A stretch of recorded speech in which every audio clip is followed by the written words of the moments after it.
પદાર્થોને જૂથમાં વર્ગીકૃત કરવા માટેનો સૌથી સરળ રસ્તો એ તેમના ભૌતિક ગુણધર્મોની સરખામણી કરવી તે છે. આપણી આજુબાજુના મોટાભાગના તત્વો ધાતુઓ અથવા અધાતુઓ છે.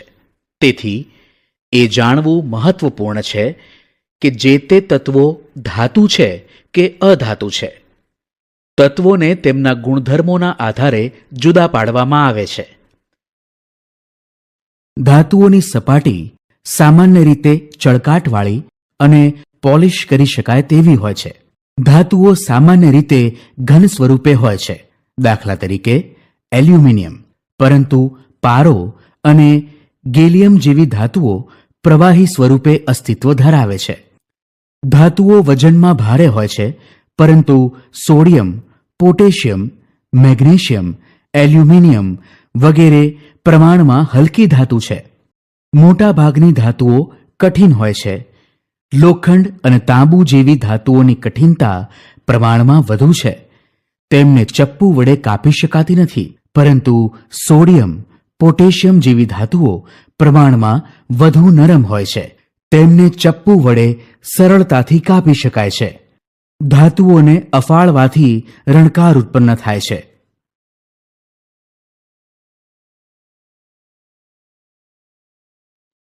ધાતુઓ ઉષ્મા અને વિદ્યુતની સુવાહક હોય છે.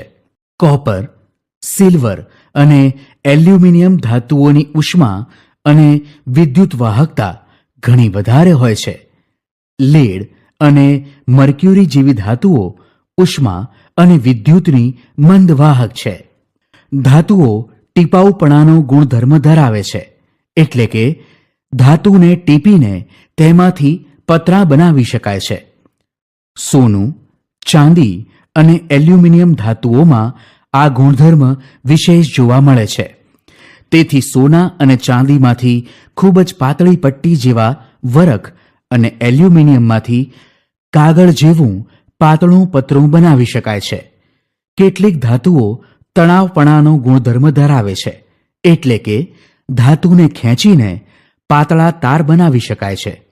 સોનું અને ચાંદી જેવી ધાતુઓ વિશેષ પ્રમાણમાં તણાવપણાનો ગુણધર્મ ધરાવે છે. 1 ગ્રામ સોનામાંથી આશરે 2 કિલોમીટર લાંબો તાર ખેંચી શકાય છે. કોપર અને એલ્યુમિનિયમમાંથી પણ ખેંચીને તાર બનાવી શકાય છે. ધાતુઓના ગલનબિંદુ અને ઉત્કલન બિંદુ ઊંચા હોય છે. દાખલા તરીકે આયનનું ગલનબિંદુ ઘણું ઊંચું છે, એટલે કે લગભગ 1812 કેલ્વિન છે. એક ધાતુમાં બીજી ધાતુ ઉમેરીને મિશ્ર ધાતુ બનાવી શકાય છે. તે મૂળ ધાતુઓથી જુદા ગુણધર્મો ધરાવતી હોય છે.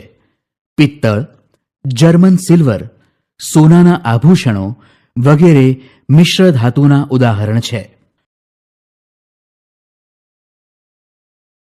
અધાતુ તત્વો ધાતુ તત્વોથી વિરુદ્ધના ભૌતિક ગુણધર્મો ધરાવે છે. અધાતુ તત્વો ટીપાઉપણા કે તણાવપણાનો ગુણધર્મ ધરાવતા નથી. અધાતુ તત્વો સામાન્ય રીતે નરમ હોય છે, પણ હીરો સૌથી કઠણ પદાર્થ છે. ઘન સ્વરૂપના અધાતુ તત્વો બરડ હોય છે. અધાતુ તત્વોની સપાટી ચળકાટવાળી હોતી નથી, પણ અપવાદ રૂપે આયોડીન ચળકાટ ધરાવે છે. અધાતુ તત્વો વિદ્યુત અને ઉષ્માના અવાહક હોય છે, પણ ગ્રેફાઇટ વિદ્યુત વાહક તરીકે વર્તે છે. કાર્બન એવી અધાતુ છે કે જે જુદા જુદા સ્વરૂપોમાં અસ્તિત્વ ધરાવે છે. દરેક રૂપને અપર રૂપ કહે છે. હીરો સૌથી વધારે કઠોર કુદરતી પદાર્થ છે અને તેનું ગલનબિંદુ અને ઉત્કલન બિંદુ સૌથી વધારે હોય છે. કાર્બનનું એક અન્ય અપર રૂપ ગ્રેફાઇટ વિદ્યુતનું વાહક છે. ભૌતિક ગુણધર્મોની મદદથી ધાતુઓને અધાતુઓથી જુદી પાડી શકાય છે. છતાં તેમને વર્ગીકૃત કરવા માટે વધુ સારી રીતની જરૂર હોય છે, અને આ માટે તેમના રાસાયણિક ગુણધર્મોનો ઉપયોગ કરીએ છીએ. બધા જ તત્વોના વર્ગીકરણ માટે રાસાયણિક ગુણધર્મો યોગ્ય રીતે ઉપયોગમાં આવે છે અને તેમાં અપવાદ ખૂબ જ ઓછા જોવા મળે છે. ચાલો હવે રાસાયણિક ગુણધર્મો વિશે સમજીએ. ડાયઓક્સિજન સાથે પ્રક્રિયા. ધાતુ તત્વો ઓક્સિજન સાથે સંયોજાઈ તેના ઓક્સાઇડ બનાવે છે. ધાતુના ઓક્સાઇડ સામાન્ય રીતે બેઝિક હોય છે. કેટલીક ધાતુના ઓક્સાઇડ જેવા કે એલ્યુમિનિયમ ઓક્સાઇડ અને ઝિંક ઓક્સાઇડ વગેરે એસિડિક અને બેઝિક બંને ગુણધર્મો ધરાવે છે. આવા ધાતુ ઓક્સાઇડને ઉભયધર્મી ઓક્સાઇડ કહે છે. મોટા ભાગના ધાતુ ઓક્સાઇડ પાણીમાં અદ્રાવ્ય હોય છે, પણ કેટલાક ધાતુ ઓક્સાઇડ પાણીમાં દ્રાવ્ય થઈને આલ્કલી બનાવે છે. જુદી જુદી ધાતુઓની ઓક્સિજન સાથે પ્રક્રિયા કરવાની ક્રિયાશીલતા જુદી જુદી હોય છે. સોડિયમ અને પોટેશિયમ જેવી ધાતુઓને હવામાં ખુલ્લી રાખવામાં આવે તો તે સળગી ઉઠે છે. તેથી તેમને કેરોસીનમાં રાખવામાં આવે છે. સામાન્ય તાપમાને મેગ્નેશિયમ, એલ્યુમિનિયમ, ઝિંક અને લેડ વગેરે ધાતુઓ પર ઓક્સાઇડનું પાતળું સ્તર જોવા મળે છે. આ સ્તર ધાતુનું વધુ ઓક્સિડેશન થતું અટકાવે છે. ગોલ્ડ, સિલ્વર જેવી ધાતુઓ ઊંચા તાપમાને પણ ઓક્સિજન સાથે પ્રક્રિયા કરતી નથી. મેગ્નેશિયમ ધાતુને તે સળગી શકે તેવા તાપમાને ગરમ કરતાં તે આંખને આંજી નાખે તેવા જગારા મારતા પ્રકાશથી સળગી મેગ્નેશિયમ ઓક્સાઇડ બનાવે છે. લોખંડને ગરમ કરવા છતાં તે બળતું નથી, પણ લાલ ચોળ રંગનું બને છે. તાંબાને ગરમ કરતાં તે પણ બળતું નથી, પરંતુ ગરમ તાંબા પર કાળા રંગનો જે પદાર્થ બનાવે છે તે કોપર ઓક્સાઇડ હોય છે. ધાતુ પાણી સાથે પ્રક્રિયા કરી ધાતુના હાઇડ્રોક્સાઇડ કે ઓક્સાઇડ અને ડાયહાઇડ્રોજન વાયુ ઉત્પન્ન કરે છે. પણ બધી જ ધાતુઓ પાણી સાથે પ્રક્રિયા કરતી નથી. સોડિયમ અને પોટેશિયમ જેવી ધાતુઓ ઠંડા પાણી સાથે તીવ્ર રાસાયણિક પ્રક્રિયા કરે છે. સોડિયમ કે પોટેશિયમ ધાતુની પાણી સાથે પ્રક્રિયા થતાં તીવ્રતાથી ઉત્પન્ન થતો ડાયહાઇડ્રોજન વાયુ ઝડપી સળગી ઉઠે છે અને ધડાકો કરે છે. કેલ્શિયમની પાણી સાથેની પ્રક્રિયા ઓછી તીવ્ર હોય છે. મેગ્નેશિયમ ધાતુ ઠંડા પાણી સાથે પ્રક્રિયા કરતી નથી, પરંતુ તે ગરમ પાણી સાથે પ્રક્રિયા કરી મેગ્નેશિયમ હાઇડ્રોક્સાઇડ અને ડાયહાઇડ્રોજન વાયુ બનાવે છે. એલ્યુમિનિયમ, ઝિંક અને આયર્ન ધાતુ ઠંડા કે ગરમ પાણી સાથે પ્રક્રિયા કરતી નથી, પરંતુ તે પાણીની વરાળ સાથે પ્રક્રિયા કરી ધાતુના ઓક્સાઇડ અને ડાયહાઇડ્રોજન વાયુ બનાવે છે. જ્યારે લેડ, કોપર, ગોલ્ડ અને સિલ્વર જેવી ધાતુઓની પાણી સાથે પ્રક્રિયા થતી નથી. ધાતુની એસિડ સાથે પ્રક્રિયા. બધી જ ધાતુઓ મંદ એસિડ સાથે પ્રક્રિયા કરતી નથી. જ્યારે ધાતુ મંદ એસિડ સાથે પ્રક્રિયા કરે છે ત્યારે ધાતુનો અનુવર્તી ક્ષાર બને છે અને ડાયહાઇડ્રોજન વાયુ ઉત્પન્ન થાય છે. ધાતુની મંદ નાઇટ્રિક એસિડ સાથે પ્રક્રિયા થઈ ડાયહાઇડ્રોજન વાયુ ઉત્પન્ન થતો નથી, કારણ કે HNO3 પ્રબળ ઓક્સિડેશન કરતા છે. તે પ્રક્રિયા દરમિયાન ઉત્પન્ન થતા H2 નું H2O માં ઓક્સિડેશન કરે છે. તેમ છતાં મેગ્નેશિયમ અને મેંગેનીઝ ધાતુ ખૂબ જ મંદ નાઇટ્રિક એસિડ સાથે ડાયહાઇડ્રોજન વાયુ ઉત્પન્ન કરે છે. પ્રવૃત્તિ. તાંબાનો એક સ્વચ્છ તાર અને લોખંડની એક ખીલી લો.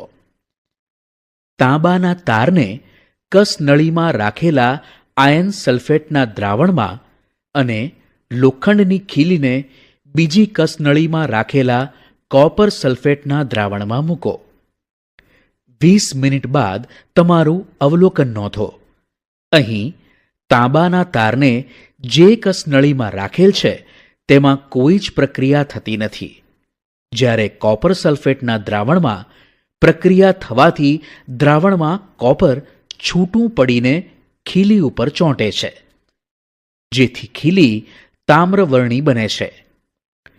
ક્રિયાશીલ ધાતુઓ પોતાનાથી ઓછી કાર્યશીલ ધાતુને ત્યાં સંયોજનના દ્રાવણ કે પિગલિત અવસ્થામાં વિસ્થાપિત કરે છે. બધી ધાતુઓની સક્રિયતા એક સરખી નથી હોતી. આપણે ઓક્સિજન, પાણી અને એસિડની સાથે જુદી જુદી ધાતુઓની સક્રિયતા વિશે જાણીએ છીએ, પણ બધી જ ધાતુઓ આ પ્રક્રિયકોની સાથે પ્રક્રિયા નથી કરતી. તેથી આપણે બધા ધાતુઓના નમૂનાને સક્રિયતાના ચડતા ક્રમમાં ન મૂકી શકીએ. અહીં દર્શાવેલ રાસાયણિક સમીકરણ એ ધાતુની સક્રિયતાના ગુણધર્મને લીધે થતી વિસ્થાપન પ્રક્રિયાનું ઉદાહરણ છે. સરળ શબ્દોમાં કહીએ તો, જો ધાતુ એ ધાતુ બીને તેના દ્રાવણથી વિસ્થાપિત કરે તો ધાતુ એ ધાતુ બીથી વધારે સક્રિયતા ધરાવે છે તેમ કહેવાય.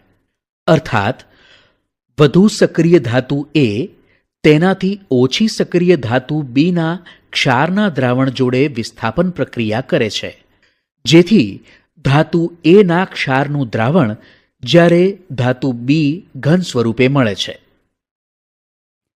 દરેક ધાતુની સક્રિયતા સમાન નથી હોતી. કેટલીક ધાતુઓ વધારે સક્રિય અને કેટલીક ધાતુઓ ઓછી સક્રિય હોય છે. જે ધાતુઓ સહેલાઈથી ઇલેક્ટ્રોન ગુમાવીને ધન આયનમાં રૂપાંતર પામતી હોય તે ધાતુઓ વધારે સક્રિય કહેવાય છે. દાખલા તરીકે Fe, Na, K. જ્યારે ઓછી સક્રિય ધાતુઓ ઝડપથી ઇલેક્ટ્રોન ગુમાવતી નથી. દાખલા તરીકે Au, Ag. ધાતુઓની સક્રિયતા નક્કી કરવા માટે વિસ્થાપન પ્રક્રિયાનો ઉપયોગ કરવામાં આવે છે. વિસ્થાપન પ્રક્રિયાથી મળતા પરિણામોના અર્થઘટન માટે ઓછી સક્રિય ધાતુનું તેના ક્ષારના દ્રાવણમાંથી વધુ સક્રિય ધાતુ વડે વિસ્થાપન થાય છે તે સિદ્ધાંતને ધ્યાનમાં લેવામાં આવે છે. દાખલા તરીકે ઝિંક ધાતુની પટ્ટીને કોપર સલ્ફેટના દ્રાવણમાં મૂકવામાં આવે તો ઝિંક ધાતુ કોપરનું કોપર સલ્ફેટના દ્રાવણમાંથી વિસ્થાપન કરે છે, જેથી કોપર સલ્ફેટના દ્રાવણનો ભૂરો રંગ સહેજ ઝાંખો પડી અંતે રંગવિહીન બને છે. ઝિંક ધાતુના ટુકડા પર લાલ કથ્થાઈ રંગનું કોપર ધાતુનું સ્તર જામી જાય છે. વધુ સમય રાખતા પાત્રના તળિયે લાલ કથ્થઈ રંગના દાણા જોવા મળે છે. જો તાંબાના ટુકડાને ઝિંક સલ્ફેટના દ્રાવણમાં મૂકવામાં આવે તો ધાતુ છૂટી પડવા જેવી રાસાયણિક પ્રક્રિયા થતી નથી. તેથી ઝિંક કોપર કરતાં વધુ સક્રિય ધાતુ છે. કેટલીક પ્રચલિત ધાતુઓને તેમની સક્રિયતાના ઉતરતા ક્રમમાં ગોઠવીને બનાવેલ શ્રેણીને સક્રિયતા શ્રેણી કહે છે. અહીં સક્રિયતા શ્રેણી દર્શાવેલ છે. ઘન સોડિયમ ક્લોરાઇડમાં સોડિયમ આયન અને ક્લોરાઇડ આયન વચ્ચે જે રાસાયણિક બંધ રચાય છે તેને આયનીય બંધ કહે છે.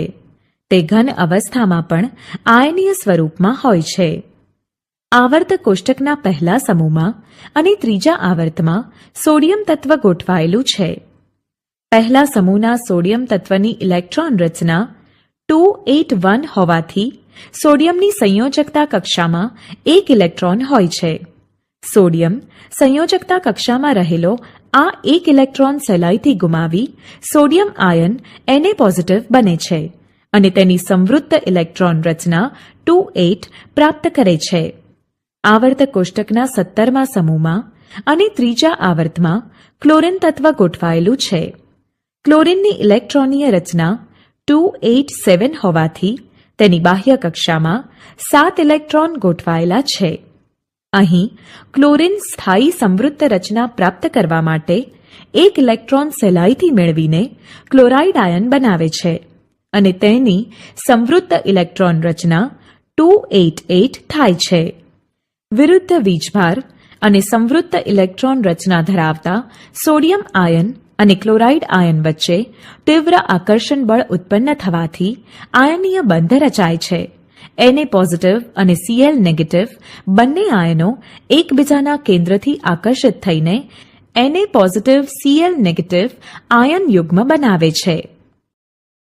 જે તત્વોના પરમાણુઓની સંયોજકતા કક્ષામાં 1, 2 કે 3 ઇલેક્ટ્રોન હોય તો આ પરમાણુઓ સંયોજકતા કક્ષાના ઇલેક્ટ્રોનને ગુમાવી તેની નજીકના નિષ્ક્રિય વાયુ જેવી અષ્ટક રચના પ્રાપ્ત કરી ધન આયન બનાવે છે. જે તત્વોના પરમાણુઓની બાહ્ય કક્ષામાં 5, 6 કે 7 ઇલેક્ટ્રોન હોય તો આ તત્વોના પરમાણુઓ 3, 2 કે 1 ઇલેક્ટ્રોન સ્વીકારીને તેની નજીકના નિષ્ક્રિય વાયુ જેવી અષ્ટક રચના પ્રાપ્ત કરી ઋણ આયન બનાવે છે. આયનીય બંધ વિરુદ્ધ વીજભાર અને સંવૃત્ત ઇલેક્ટ્રોન રચના ધરાવતા આયનો વચ્ચે જે પ્રબળ આકર્ષણ બળ ઉત્પન્ન થાય છે તેને આયનીય બંધ કહે છે. આથી આયનીય બંધના નિર્માણ દરમિયાન તત્વોના પરમાણુઓ વચ્ચે ઇલેક્ટ્રોનની આપ-લે થાય છે. આવર્તક કોષ્ટકમાં બીજા સમૂહમાં અને ત્રીજા આવર્તમાં મેગ્નેશિયમ તત્વ ગોઠવાયેલું છે. મેગ્નેશિયમ તત્વની ઇલેક્ટ્રોન રચના 282 હોવાથી મેગ્નેશિયમ તેની સંયોજકતા કક્ષામાં રહેલા આ 2 ઇલેક્ટ્રોનને ગુમાવીને નજીકના નિષ્ક્રિય વાયુ નિયોન 28 જેવી અષ્ટક રચના પ્રાપ્ત કરી મેગ્નેશિયમ આયન Mg2 પોઝિટિવ બનાવે છે. મુક્ત થતા 2 ઇલેક્ટ્રોન 17મા સમૂહમાં આવેલું ક્લોરીન તત્વ મેળવે છે. ક્લોરીનના 2 પરમાણુઓ એક ઇલેક્ટ્રોન સ્વીકારીને તેમની નજીકના નિષ્ક્રિય વાયુ આર્ગોન જેવી અષ્ટક 288 રચના પ્રાપ્ત કરી 2 ક્લોરાઇડ આયન બનાવે છે. આમ મેગ્નેશિયમ આયન અને ક્લોરાઇડ આયન સંયોજાઈ મેગ્નેશિયમ ક્લોરાઇડ બનાવે છે. અહીં એક Mg2 પોઝિટિવ આયન અને 2 Cl નેગેટિવ આયન વચ્ચે પ્રબળ આકર્ષણ બળ ઉત્પન્ન થવાથી બનતા મેગ્નેશિયમ ક્લોરાઇડમાં આયનીય બંધ રચાય છે. આવર્તક કોષ્ટકમાં બીજા સમૂહમાં અને ત્રીજા આવર્તમાં મેગ્નેશિયમ તત્વ ગોઠવાયેલું છે. મેગ્નેશિયમ તત્વની ઇલેક્ટ્રોન રચના 282 હોવાથી મેગ્નેશિયમ તેની સંયોજકતા કક્ષામાં રહેલા આ 2 ઇલેક્ટ્રોનને ગુમાવીને નજીકના નિષ્ક્રિય વાયુ નિયોન 28 જેવી અષ્ટક રચના પ્રાપ્ત કરી મેગ્નેશિયમ આયન બનાવે છે. 16મા સમૂહમાં ઓક્સિજન તત્વ ગોઠવાયેલું છે, જેની ઇલેક્ટ્રોન રચના 26 હોવાથી તેની સંયોજકતા કક્ષામાં 6 ઇલેક્ટ્રોન આવેલા છે. એક ઓક્સિજન તત્વ 2 ઇલેક્ટ્રોન મેળવીને નજીકના નિષ્ક્રિય વાયુ જેવી 28 અષ્ટક રચના પ્રાપ્ત કરે અને ઓક્સાઇડ આયન O2 નેગેટિવ બનાવે છે. આમ મેગ્નેશિયમ અને ઓક્સિજન સંયોજાઈ મેગ્નેશિયમ ઓક્સાઇડ બનાવે છે. આ બંને આયનો અષ્ટક રચના પ્રાપ્ત કરે છે અને વિરુદ્ધ વીજભારને કારણે આકર્ષણ બળ ઉત્પન્ન થવાથી આયનીય બંધ રચીને મેગ્નેશિયમ ઓક્સાઇડ સંયોજન બનાવે છે. આયનીય સંયોજનોના ગુણધર્મો. ભૌતિક સ્વભાવ. આયનીય સંયોજનો ઘન સ્વરૂપે મળે છે. તે સખત હોય છે કારણ કે તેમના બંધારણમાં વિરુદ્ધ વીજભાર ધરાવતા આયનો વચ્ચે પ્રબળ વિદ્યુતીય આકર્ષણ હોય છે. તે બરડ હોય છે. તેના બંધારણમાં સમાન આયનો વચ્ચે અપાકર્ષણ થાય છે. સામાન્ય રીતે આ પ્રકારના સંયોજનોને દબાણ આપતા નાના ટુકડાઓમાં તૂટી જાય છે. દ્રાવ્યતા.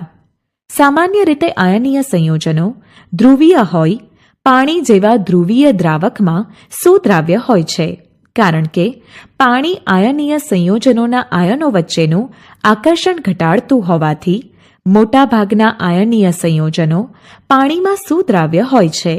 આથી સોડિયમ ક્લોરાઇડ પાણીમાં સહેલાઈથી દ્રાવ્ય થાય છે.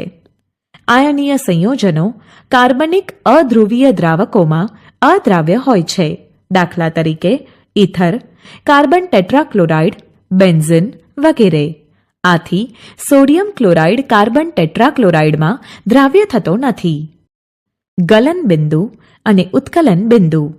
આયનીય સંયોજનોની સ્ફટિક રચનામાં ધન અને ઋણ આયનો આંતર આયનીય આકર્ષણ બળથી ખૂબ જ પ્રબળ રીતે જોડાયેલા હોય છે. આમ નિયમિત રીતે ગોઠવાયેલા ધન અને ઋણ આયનોની સ્ફટિક રચના તોડવા માટે વધુ શક્તિની જરૂર પડે છે. માટે આયનીય સંયોજનોના ગલનબિંદુ અને ઉત્કલન બિંદુ ઊંચા હોય છે. દાખલા તરીકે મીઠાનું ગલનબિંદુ બરાબર 1081 કેલ્વિન. વિદ્યુત વાહકતા.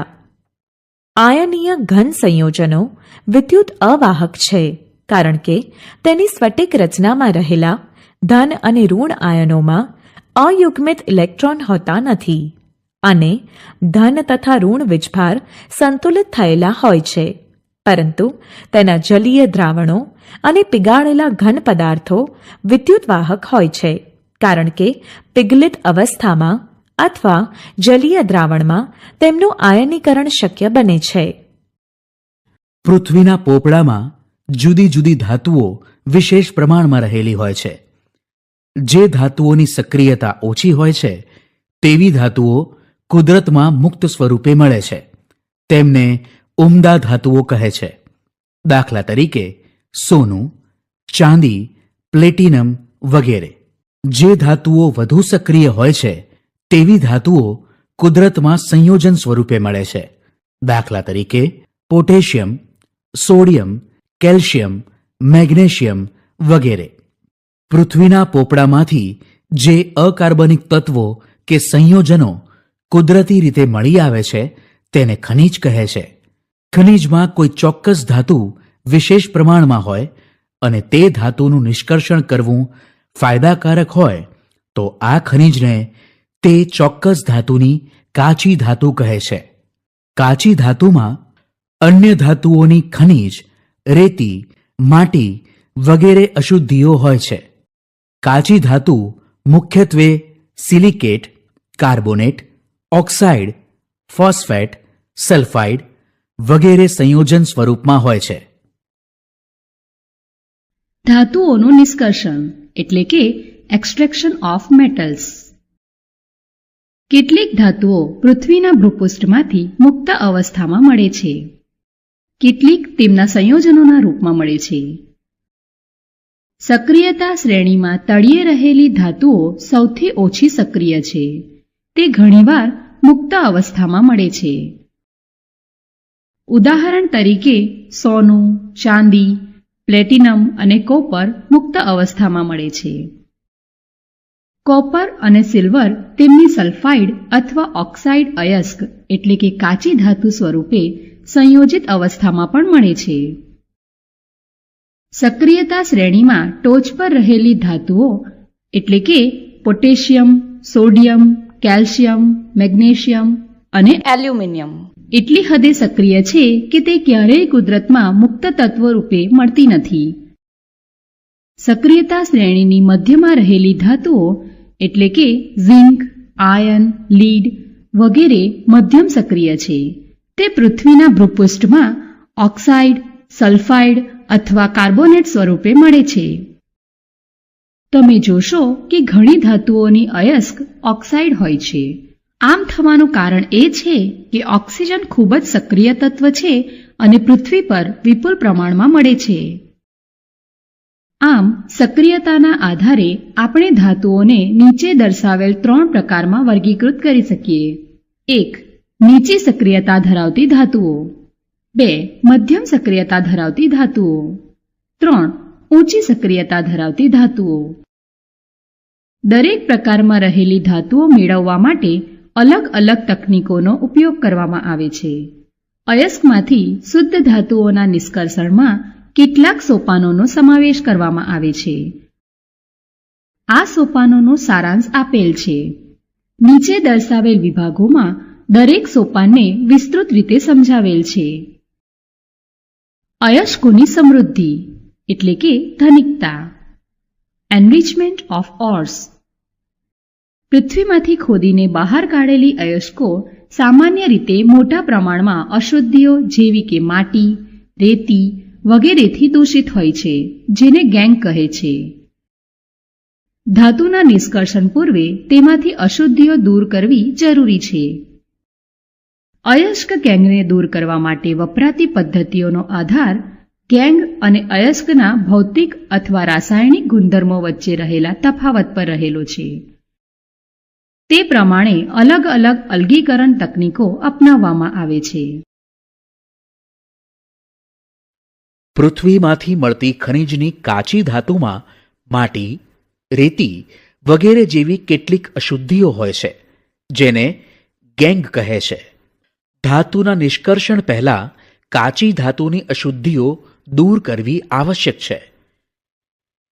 કાચી ધાતુમાંથી અશુદ્ધિઓ દૂર કરવા માટે જે ક્રિયાઓ કરવામાં આવે છે તે જે તે કાચી ધાતુ અને તેમાં રહેલી અશુદ્ધિઓના ભૌતિક અને રાસાયણિક ગુણધર્મો પર આધાર રાખે છે, અને આ મુજબ જ કાચી ધાતુ અને તેમાં રહેલી અશુદ્ધિઓને દૂર કરવા જુદી જુદી પૃથક્કરણ પદ્ધતિઓ વપરાય છે.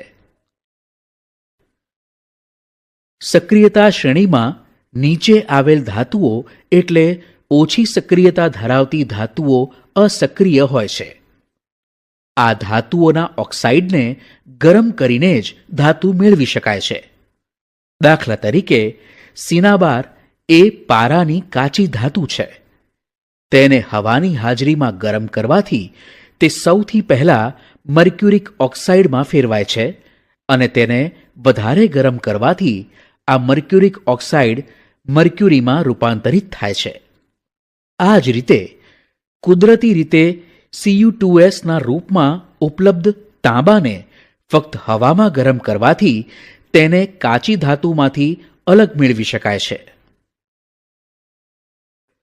સક્રિયતા શ્રેણીના મધ્યમાં આવેલ ધાતુઓ જેમ કે આયર્ન, ઝિંક, લેડ, કોપર વગેરેની સક્રિયતા મધ્યમ હોય છે.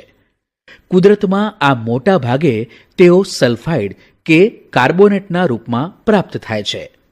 સલ્ફાઇડ કે કાર્બોનેટની સરખામણીમાં ધાતુને તેના ઓક્સાઇડમાંથી મેળવવી સૌથી સરળ બને છે.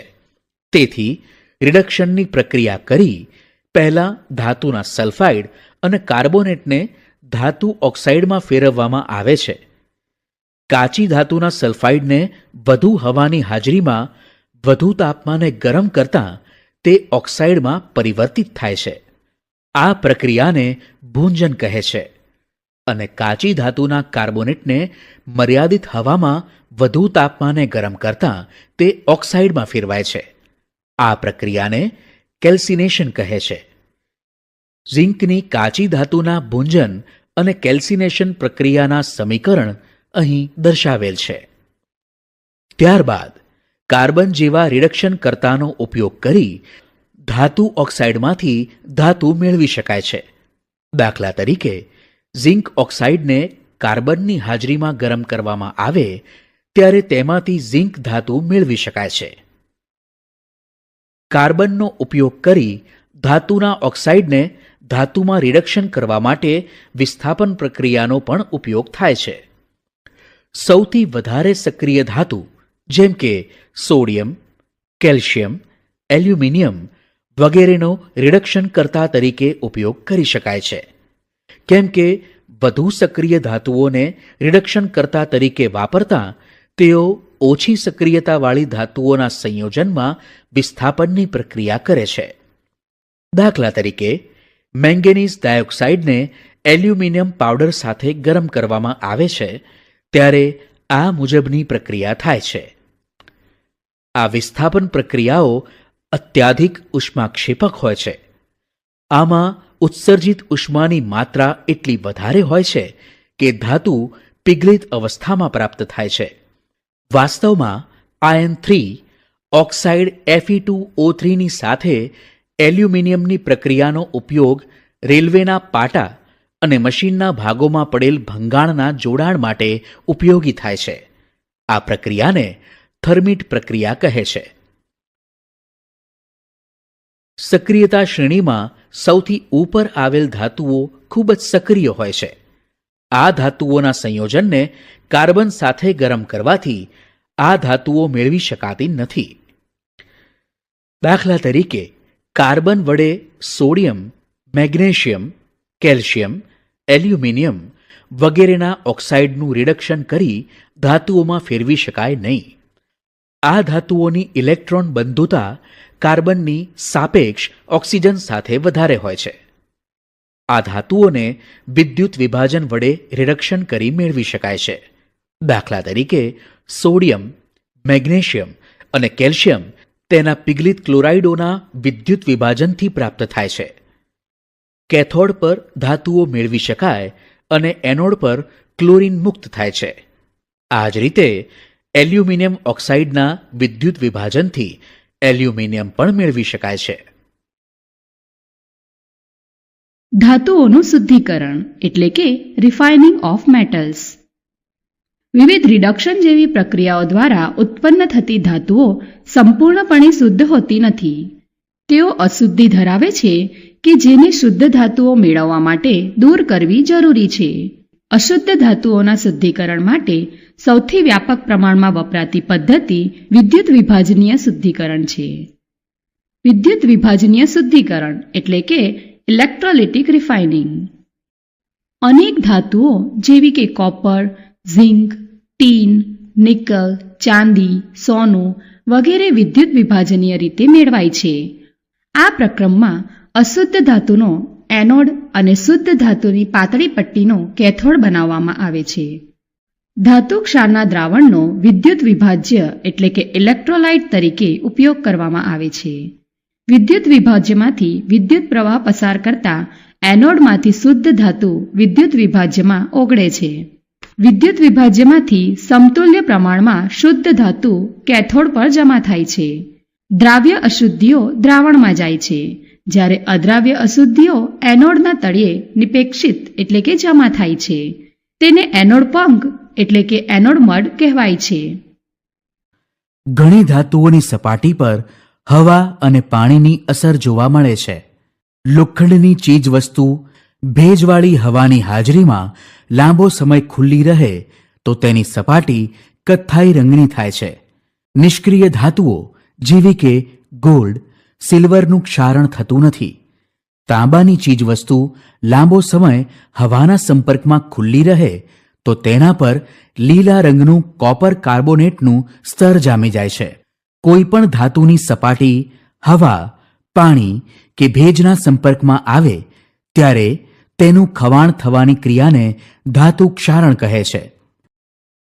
ક્ષારણની પ્રક્રિયા દરમિયાન કેટલીકવાર લોખંડની ચીજવસ્તુ પર કથ્થાઈ રંગની નાની નાની પતરીઓ ઉખડતી જોવા મળે છે, જેને કાટ કહેવાય છે. કાટ રાસાયણિક રીતે સજળ ફેરિક ઓક્સાઇડ છે. કેટલીકવાર ધાતુના ક્ષારણની પ્રક્રિયા ફાયદાકારક હોય છે, કારણ કે ધાતુનું થયેલ ક્ષારણનું સ્તર તેની નીચે રહેલા ધાતુના સ્તરનું ક્ષારણ થતું અટકાવે છે. દાખલા તરીકે એલ્યુમિનિયમ ધાતુની સપાટી હવામાં ખુલ્લી રહેતા તેના પર એલ્યુમિનિયમ ઓક્સાઇડનું પાતળું સ્તર બને છે. તે તેની નીચે રહેલા ધાતુના સ્તરનું ક્ષારણ થતું અટકાવે છે. તેથી એલ્યુમિનિયમની ચીજવસ્તુનું ક્ષારણ થતું નથી. ક્ષારણને કારણે વિશ્વમાં કરોડો રૂપિયાનું નુકસાન થાય છે. તેથી આ નુકસાનને ઘટાડવા માટે આવા ક્ષારણને અટકાવવાના ઉપાયો અંગે વિચારવાનું આપણા માટે અનિવાર્ય બને છે. ક્ષારણ અટકાવવાના ઉપાયો.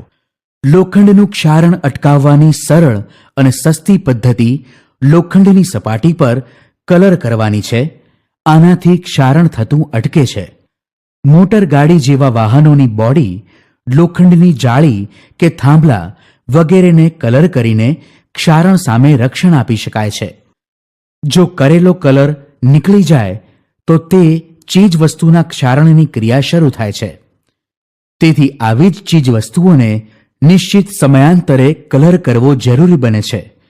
યોગ્ય રાસાયણિક પદાર્થો કે જેને નિરોધકો કહે છે તેનો ઉપયોગ કરવાથી તે ધાતુની સપાટી સાથે રાસાયણિક બંધથી જોડાઈને ક્ષારણ અટકાવે છે. કેટલીકવાર લોખંડની ચીજવસ્તુઓ પર તેલ લગાડવાથી ક્ષારણ થતું અટકાવાય છે, કારણ કે તેલનું સ્તર લોખંડની ચીજવસ્તુને હવા કે ભેજના સંપર્કમાં આવવા દેતું નથી. આ પદ્ધતિ લોખંડના નાના સાધનો જેવા કે હથોડી, પક્કડ, માળીની કાતર, પતરા કાપવાની કાતર વગેરે માટે વધુ વ્યવહારુ બને છે. પણ તે મોટી ચીજવસ્તુઓ માટે અનુકૂળ નથી, કારણ કે બહુ ઓછા સમયના અંતરે જે તે સાધન પર ફરીથી તેલ લગાડવું જરૂરી બનતું હોય છે. લોખંડ પર ઇનેમલ કલરનું આવરણ લગાડીને ક્ષારણ અટકાવી શકાય છે. લોખંડની સપાટી પર ઝિંક ધાતુનું અતિ બારીક અસ્તર લગાવીને લોખંડનું ક્ષારણ અટકાવી શકાય છે. ઝિંકનું અસ્તર લગાવેલા લોખંડને ગેલ્વેનાઇઝ આયન કહે છે અને અસ્તર લગાવવાની ક્રિયાને ગેલ્વેનાઇઝિંગ કહે છે.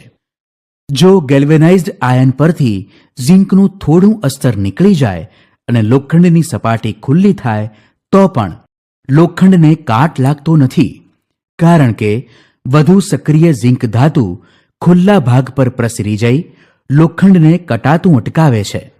ઘરના છાપરામાં વપરાતા પતરા ગેલ્વેનાઇઝ્ડ પતરા હોય છે. સ્ટીમરની લોખંડની પ્લેટોને કાટ લાગતો અટકાવવા માટે લોખંડ કરતાં વધુ ક્રિયાશીલ ધાતુ જેવી કે મેગ્નેશિયમ અથવા ઝિંકના મોટા ચોસલા લોખંડની પ્લેટોની સાથે જોડી દરિયાના પાણીના સંપર્કમાં રાખવામાં આવે છે.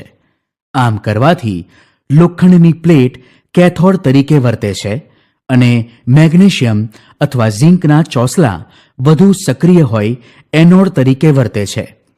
આ ઝિંકના ચોસલાનું દરિયાના પાણીમાં સતત ક્ષારણ થતું રહે છે. તેમને સમયાંતરે બદલવા પડે છે. આને સેક્રિફિશિયલ એનોડ કહે છે.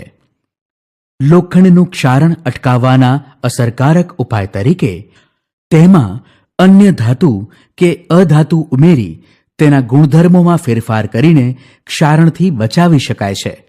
જેમ કે 70% લોખંડ, 20% ક્રોમિયમ અને 10% નિકલ દ્વારા બનતી સ્ટેનલેસ સ્ટીલ મિશ્ર ધાતુ પર હવા, પાણી કે આલ્કલીની અસર થતી નથી તથા તેને કાટ પણ લાગતો નથી. તેથી રસોડાના વાસણો તથા વાડકાપના સાધનો, ઉદ્યોગોમાં વપરાતા મોટા પાત્રો સ્ટેનલેસ સ્ટીલમાંથી બનાવવામાં આવે છે.